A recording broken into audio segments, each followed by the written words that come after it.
자, 믿음이 하나님의 선물이라고 생각하십니까? 네. 선물이면은 줘야 받는 거잖아요. 그렇죠? 믿음이 하나님의 선물인지. 어떤 사람들은 그래도 믿는 것은 내가 믿는 거니까 조금이라도 뭐 나의 의가 들어가지 않을까 생각하는 사람들도 없지 않습니다. 근데 우리가 살아보면 여러분들도 경험해 보셔서 아시겠지만 내가 믿어보고 싶다고 또 믿어보겠다고 마음을 작정한다고 믿어지는 건 아니죠. 참 희한해요. 반대로 나는 절대 안 믿을 거야. 나는 절대로 안 믿을 거야. 한다고 해서 또 안 믿어지는 것도 아니에요. 그러나 이 말은 나와는 아무 관계없이 그냥 하나님께서 마음대로 정해서 누구는 믿게 해주고 누구는 안 믿게 해주고 그러시는 것도 아니죠. 믿음이란 초자연적인 것이고 우리의 생각을 넘어서는 것이라는 말씀을 드리는 거예요. 그래서 먼저 우리가 분명하게 기억해야 하는 것은 하나님은 모든 사람을 구원하기 원하신다는 거예요. 이거는 성경이 우리에게 분명하게 말씀하시는 거죠. 하나님은 악인이 죽는 것을 기뻐하지 않으시고 악인이 돌이켜 사는 것을 기뻐하신다고 에스겔서 33장 11절에 말씀하세요. 여러분들은 어떠세요? 악인이 죽는 것을 기뻐하지 않으십니까? 아니면 기뻐하십니까? 우리는 악인이 죽는 거 기뻐합니다. 그렇죠? 네, 악인이 돌이켜 살면 왠지 좀 아까워요. 근데 하나님은 그렇지 않으시단 말이에요. 저놈이 왜 회개했지? 회개하지 말고 끝까지 그냥 지옥으로 가지 하는 게 우리의 생각인데, 악한 우리의 생각인데 하나님은 그렇지 않으시단 말이죠. 하나님은 악인이 돌이켜 사는 것을 기뻐하십니다. 또 베드로후서 3장 9절에 하나님은 아무도 멸망하지 않고 모두 다 회개하기에 이르기를 원하신다라고 말씀하세요. 그러니까 하나님은 모든 죄인이 돌이켜 회개하고 구원에 이르기를 원하셔서 그 아들 예수 그리스도를 친히 이 땅에 육신을 입고 오게 하셔서 십자가 위에서 인류의 모든 죄를 대신해서 조롱과 부끄러움과 고통을 당하게 하시고 죄값을 치루어 주셨습니다.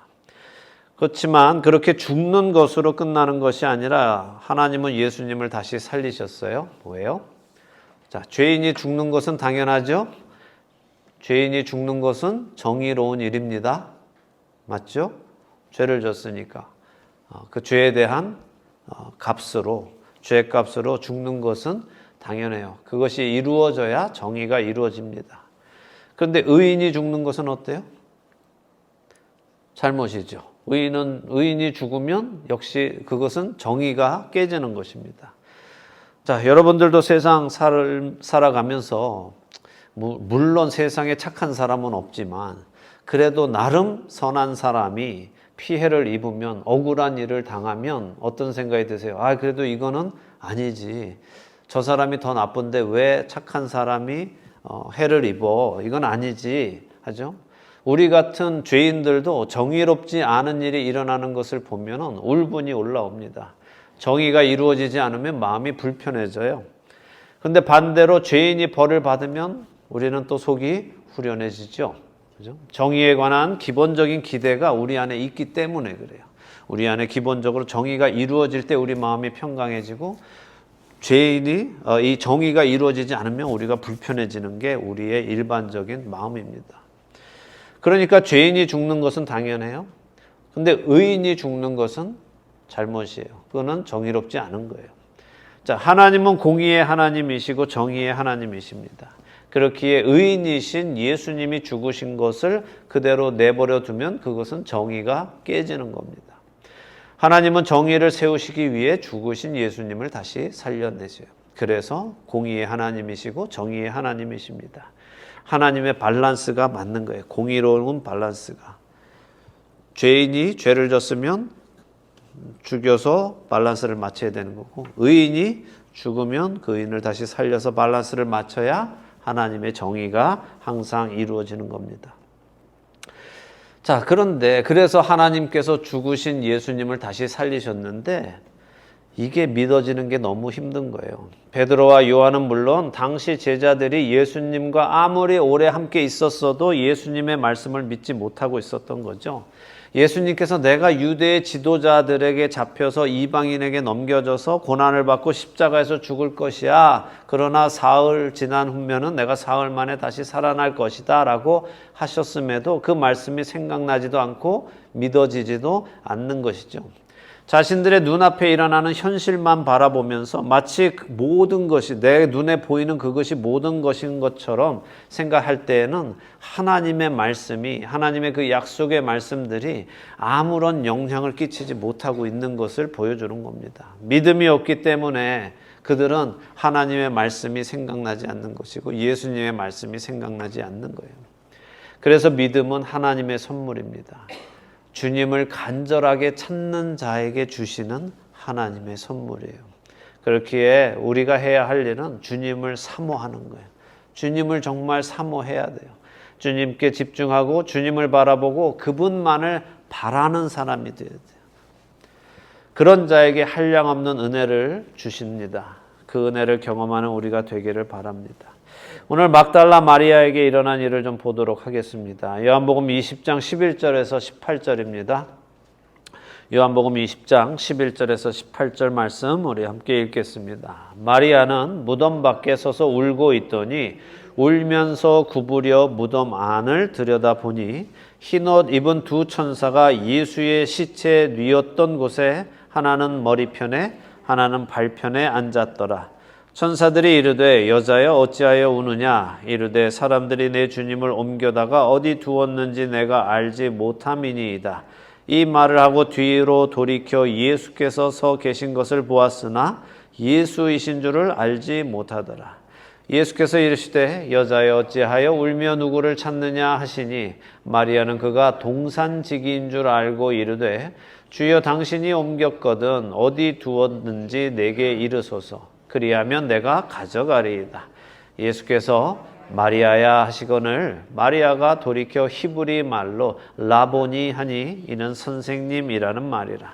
예수께서 이르시되 나를 붙들지 말라. 내가 아직 아버지께로 올라가지 아니하였노라.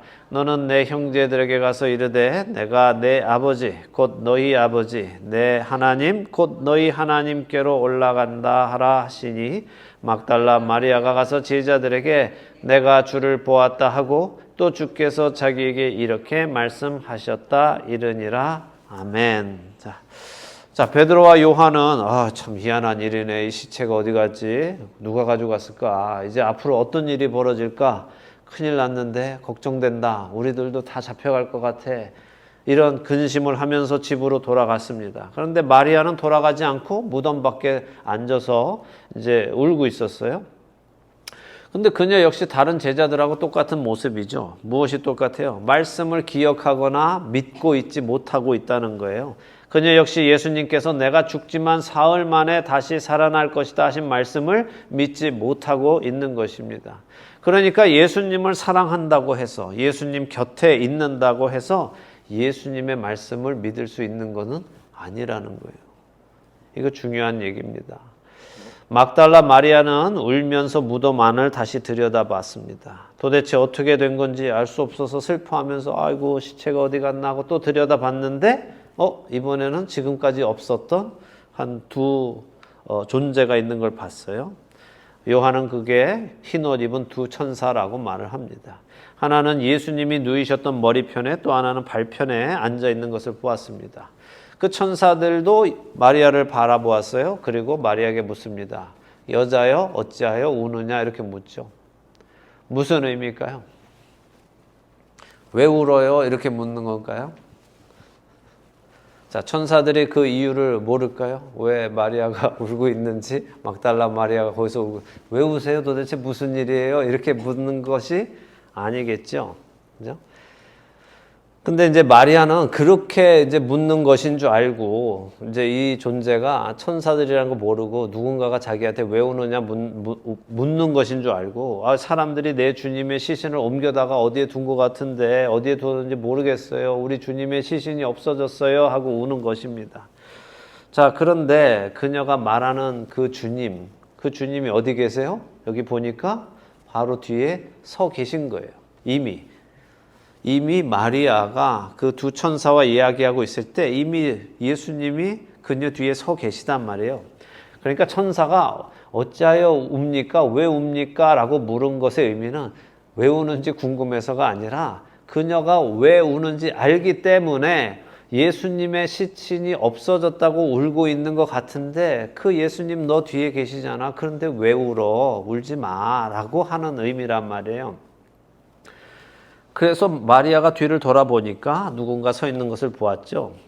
근데 예수님인데 그녀는 예수님을 못 알아봤어요.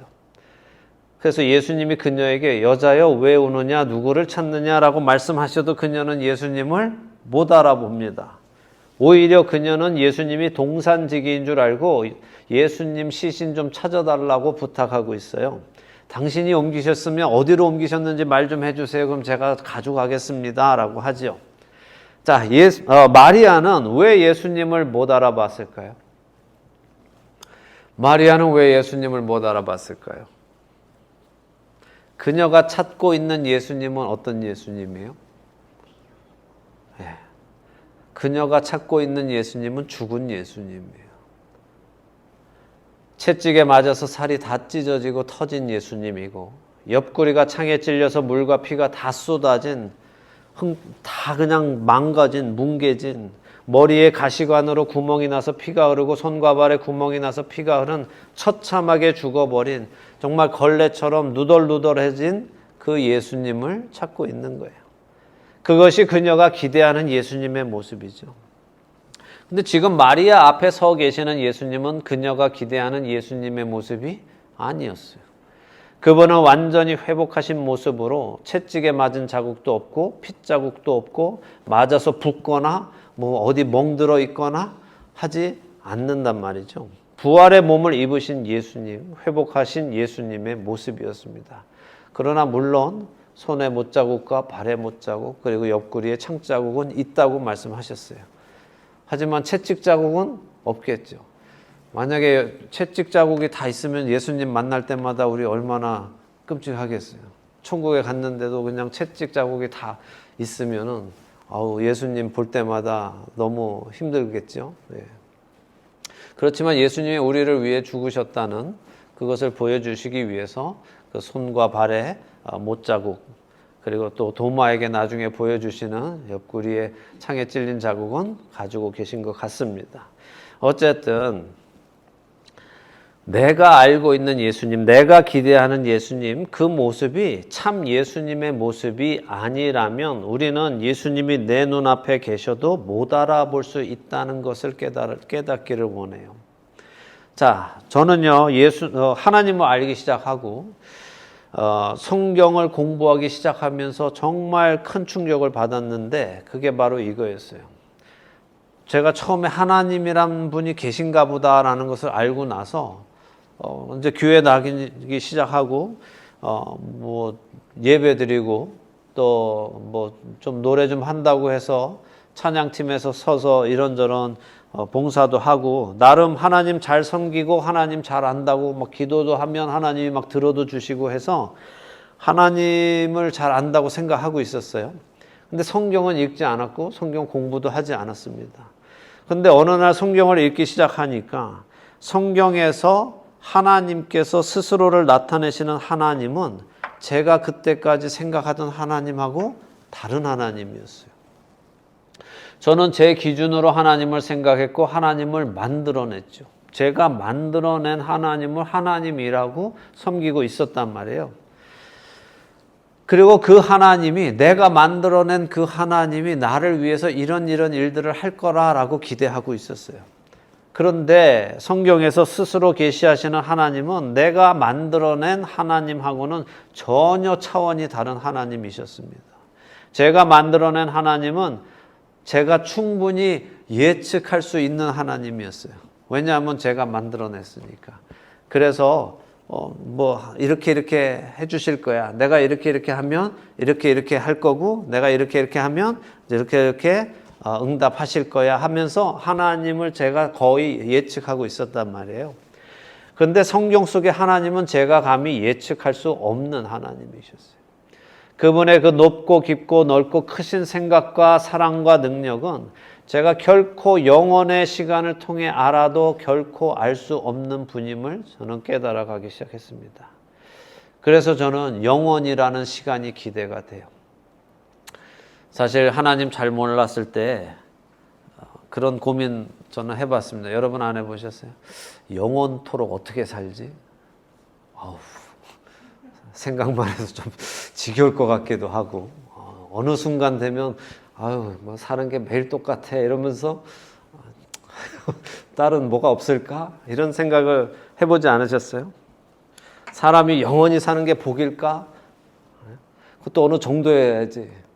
어느 정도 살다 보면 지겹지 않을까 하는 생각 해봤는데 여러분 안 해보셨어요? 그냥 영원히 막 살고 싶으셨어요?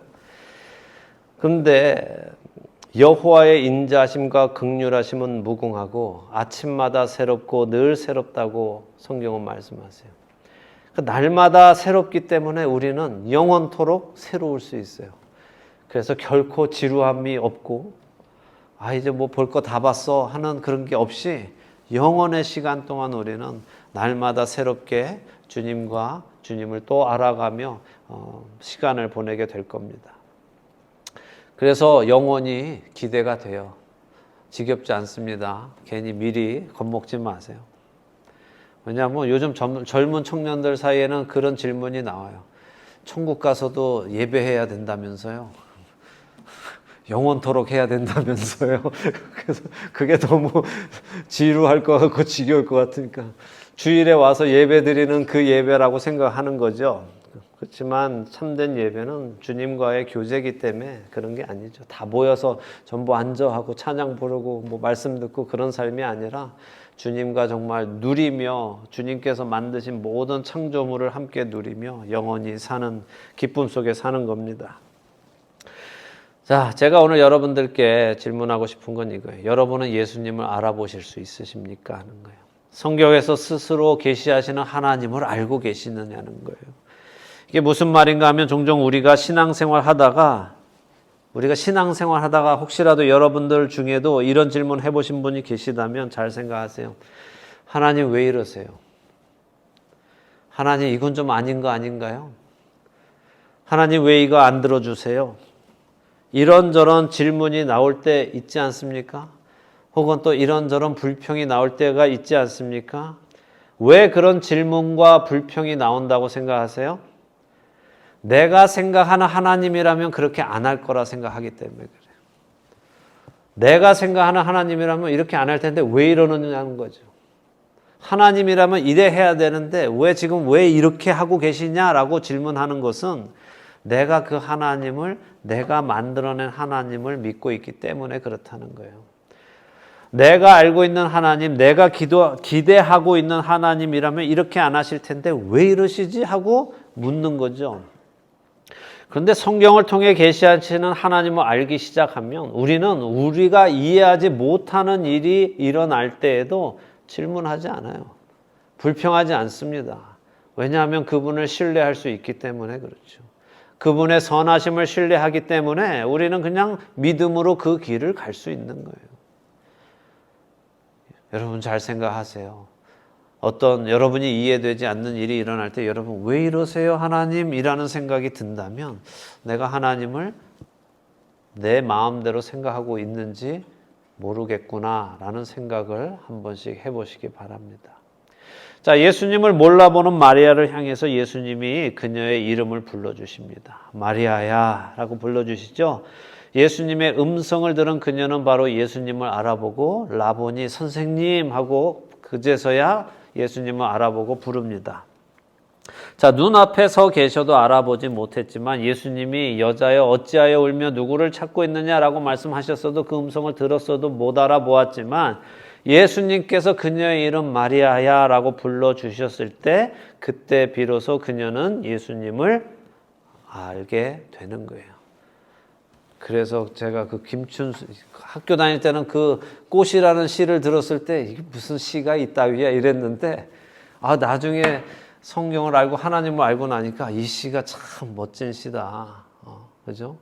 그가 내 이름을 불러주기 전에는 나는 그냥 뭐 아무런 의미 없는 몸짓에 지나지 않았지만 그가 내 이름을 불러주었을 때 나는 그에게로 가서 꽃이 되었다 하는 그게 야 이거 대단한 신앙적인 성경적인 시다 하는 생각이 들었어요. 어떠세요? 그렇지 않아요? 그분이 여러분의 이름을 불러주기 전까지 그분과 나는 그냥 창조주와 어쩌면 피조물의 관계일지 모릅니다. 근데 그분이 내 이름을 불러줄 때 승규야 라고 할 때 그때 하나님은 나의 하나님이 되시고 나는 그분의 자녀가 되는 은혜가 일어나는 거죠. 우리는 흔히 예수님을 또 하나님을 인격적으로 만나야 한다라는 이야기 자주 하죠. 그렇죠? 인격적으로 만나야 합니다. 근데 인격적으로 만나는 게 뭐예요? 바로 이런 말이 아니겠어요? 가롯 유다는 예수님과 3년을 같이 살았습니다. 예수님을 만났고 그 얼굴을 매일 보았고 그 음성을 매일 들었지만 예수님을 몰랐죠. 예수님을 인격적으로 만난다, 하나님을 인격적으로 만난다 하는 말의 의미는 하나님이 나의 하나님이 되시는 거예요. 그리고 내가 하나님의 자녀가 되는 것입니다. 예수님이 나의 주님이 되시는 일을 경험해야 한다는 것이죠. 하나님이 아브라함을 부르시고 이삭을 부르시고 야곱을 부르시고 그들이 그 하나님을 자신의 하나님으로 받아들이고 하나님을 나의 하나님으로 인정할 그때에 비로소 그들은 주님을 인격적으로 만나게 되는 거예요. 예수님이 나사로의 이름을 부르실 때 나사로가 죽음에서 일어난 것처럼 예수님이 사울아 사울아 내가 어찌하여 나를 박해하느냐라고 말씀하실 때 비로소 예수님을 사울이 그리스도로 나의 주님으로 받아들이게 된 것처럼 하나님이 다른 사람의 하나님이 아니라 나의 하나님이 되시는 일이 일어나야 한다는 거예요. 예수님의 음성을 들을 때 우리의 영혼의 눈이 떠지고 그분을 참으로 알아볼 수 있게 되는 것입니다. 간절한 마음으로 또 사모하는 마음으로 주님을 만나고자 하는 마음으로 성경을 읽으시기 바랍니다. 반드시 여러분의 영적인 눈이 띄어지고 예수님을 나의 구주로 영접하는 은혜가 있을 것임을 믿습니다. 예수님을 알아본 마리아는 예수님을 붙잡으려고 해요.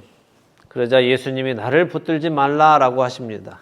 그리고 붙잡지 말아야 하는 이유를 내가 아직 아버지께로 올라가지 아니하였노라라고 하십니다. 자, 이 말씀은 신약 성경 중에 가장 난제로 꼽히는 구절 중에 하나예요. 해석하기 어렵다는 거죠.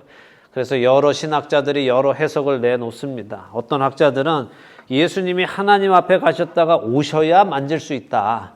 근데 아직 안 가셨기 때문에 갔다 올 때까지는 만지면 안 된다. 부정탄다. 무슨 말이냐 하면 원래대로라면 대제사장이 대속죄일에 하나님 앞에 가서 제사를 드리잖아요. 그 전까지는 그를 만지면 대제사장이 부정해져서 제사를 못 드리기 때문에 만지면 안 된다 하는 거죠. 그래서 이런 해석을 하는 학자들도 있습니다.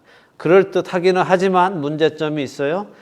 사실 마태복음 29장 9절에 보면 여자들이 이미 부활하신 예수님을 막 만지고 있거든요. 막 발을 붙들고 있고 다 만졌단 말이에요. 그러니까 그 말은 아니에요. 또한 지금 예수님이 부활하신 오늘은 대속죄일이 아니라 뭐예요? 초실절이란 말이에요. 초실절. 첫 열매를 하나님께 드리는 날이죠. 그러니까 그럴 뜻은 하지만 성경적인 해석은 아닙니다. 자, 또 다른 해석은 부활하신 예수님을 생전에 예수님처럼 마리아가 막 대하니까 이제는 그러면 안 된다. 예전처럼 예수님 대하면 안 되고 이제는 부활하신 주님으로 대해야 된다. 모르겠어요. 신학자들인데도 이런 해석을 내놓는 거 보면 어쨌든 많은 학자들이 또 그 해석이 무난하다고 또 얘기를 하기도 합니다. 마지막 해석은 예수님이 아직은 떠나지 않으실 것이니까 붙잡지 않아도 된다 하는 거죠. 예수님이 나 어디 안 가. 괜찮아. 붙잡지 마. 라고 하시는 거예요. 저는 개인적으로는 이 해석에 동의합니다. 막달라 마리아가 사라진 주님의 시신을 지금 애타게 찾고 있었잖아요. 근데 부활하신 예수님 보고는 이제 또 다시는 헤어지고 싶지 않아서 꼭 붙들려고 어디 가지 마세요 하고 꽉 붙들려고 했던 것 같아요.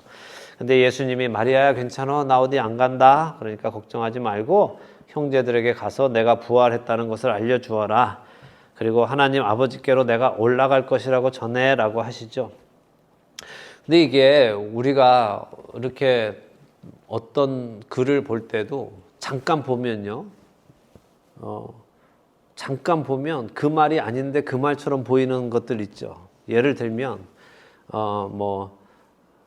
만약에 아강지라는 말을 썼다 쳐봐요. 아강지라고 말. 근데 잠깐 보여주고 나면 우리 머리 안에 아강지라고 안 남고 강아지라고 남는 그런 거 아시죠? 그죠? 그러니까 분명히 그 자가 아닌데 그 자만 눈에 띄어서 그 자로 보는 거예요. 왜 이 말씀 드리냐 하면 지금 이 한국말로 성경을 보면 이 안에 이 구절 안에 곧이라는 말이 2번이 나와요. 그죠? 곧.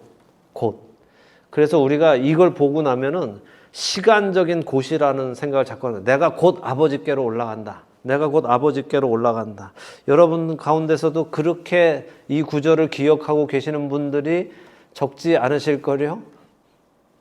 내가 곧 아버지께로 올라간다라고 기억하고 계시는 분들이 많으실 거예요. 왜? 저도 그랬기 때문에 그래요.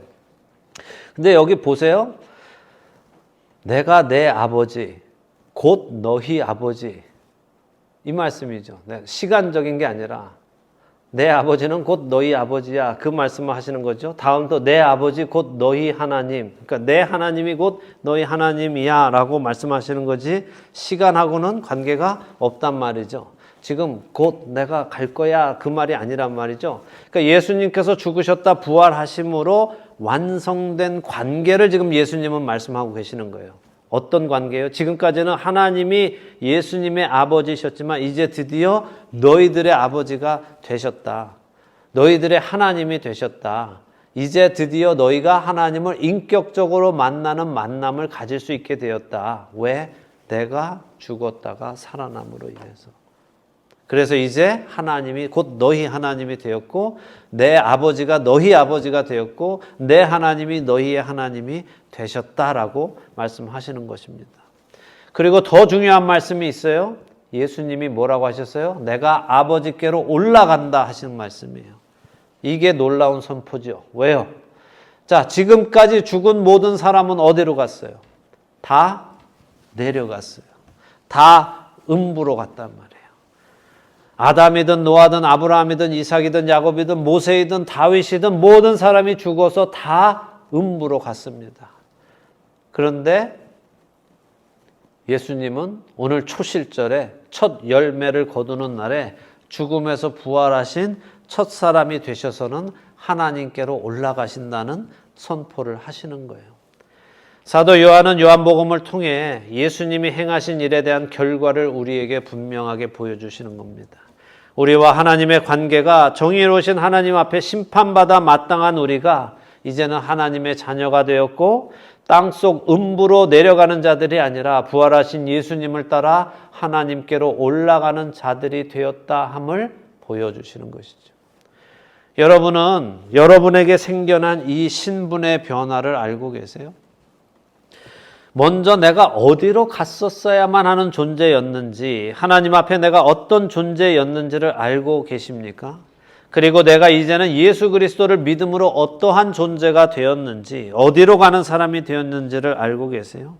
그렇다면 그 사람으로 이제는 살아가고 계십니까? 표대를 향해 달려가고 계세요? 그 길 끝에 향해서 내 모든 것을 다 드리면서 가고 계시는지 점검하는 여러분이 되시기를 바랍니다. 그래서 예수님께서 십자가에서 이루신 예수님의 하나님이 나의 하나님, 예수님의 아버지가 나의 아버지가 되시는 은혜가 여러분과 제게 있기를 소망합니다.